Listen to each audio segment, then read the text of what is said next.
Dallas came together tonight in a special mass to pray for the victims in El Paso and Dayton, Ohio. 31 candles and 31 roses line the altar in a visual reminder of the loss. Nearly $1 billion of Defense Department funding was repurposed to go towards 57 miles of border fencing on Tuesday. More red light tickets are issued at this location than any of the other 10 locations in debt. There's more police officers than usual. The diocese didn't request it, but they appreciated it. In Dallas, Kaitlin Griffin, NBC5. These horses didn't go to the Old Town Road. I'm Kate, let's get connected. Little Nas X isn't the only one that has horses in the back. It's back to school time for many students in North Texas, and we want to see those smiling faces. Special Olympics stands to lose nearly $18 million if the Trump administration's proposal passes. I spoke with local Special Olympics groups to find out how this will affect their team. The state of Colorado and Masterpiece Cake Shop have reached an agreement. That's the bakery that refused to serve a transgender woman. Trump has capitalized on this moment, saying he absolutely believes there was prying eyes on the campaign. This zebra swam across the Guadalupe River, escaped its ranch, and led police on a chase for hours. It was caught in a neighborhood and airlifted back home. Police tweeted that another zebra is still on the loose this morning. Swipe up for this wild story. Calling all film, photography, and music lovers, the Thin Line Festival is back in town for the 12th year. Fort Worth Church is sitting empty, collecting city citation after city citation for unsafe conditions. They're currently in the middle of an international legal battle that has left doors chained shut. I caught up with parishioners and a lawyer to determine what that means for the congregation. I get it. It's a building. I get it. But it was the center of our community. It meant a lot and still means a lot. San Mateo Catholic Church of Southwest Fort Worth celebrated its last Mass on November 20th, 2016. The church had served the TP Barrio, a working-class Hispanic neighborhood, for over 70 years. San Mateo was founded because of a pastoral need of the Hispanic immigrants in the area. That need has not changed. It's still here. A large number of the parishioners don't speak English. They're not wanted in other parishes. San Mateo has provided them a home that has been thriving. Citing a decline in Mass attendance, Bishop Michael Olson of the Fort Worth Diocese closed the church. But that decision and reasoning haven't sat well with parishioners.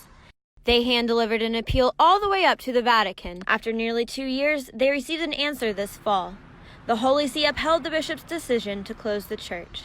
But canon lawyer Philip Gray of the St. Joseph's Project says there's even more hope of a reopening today.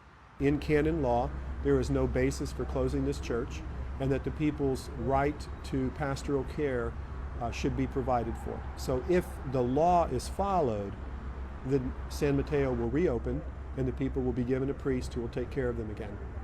Bishop Olson has received quite a bit of backlash regarding issues occurring in the diocese. In December, parishioners of another church issued a petition asking the Vatican to investigate his leadership. Its list of 15 grievances includes the closure and threat of removal and sale of San Mateo. The Congregation for Clergy heard their case and rejected their recourse and upheld my decision. But San Mateo parishioners are not done fighting for their community. San Mateo!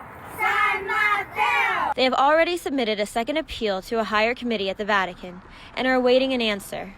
So we, are ready to continue, and we're strong, and we'll continue until we can't anymore, and feel we're doing what needs to be done and what our families would have wanted done. While the future of their church is uncertain, they are holding out hope. For NT Daily TV, I'm Kaitlin Griffin.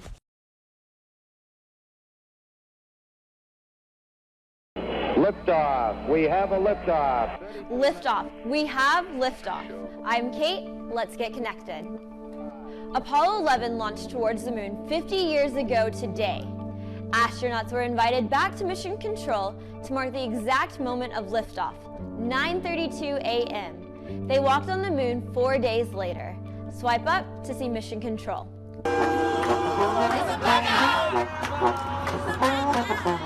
No power, no worries. A blackout darkened New York City over the weekend, but some of the Big Apple's most talented moved their acts outside. Swipe up to see the performances. Parenting is no walk in the zoo, but try raising 2,000 baby flamingos. 15 veterinarians from the Dallas Zoo traveled to South Africa earlier this year to help raise these babies after they were abandoned in a drought. They released 49 into the wild in May and say they are doing well. These Plano siblings met the Dalai Lama while on vacation in India. His advice for them? Just a friend. No guarantee. Be a happy person. Swipe up to hear more. Now you're connected. See you back here tomorrow.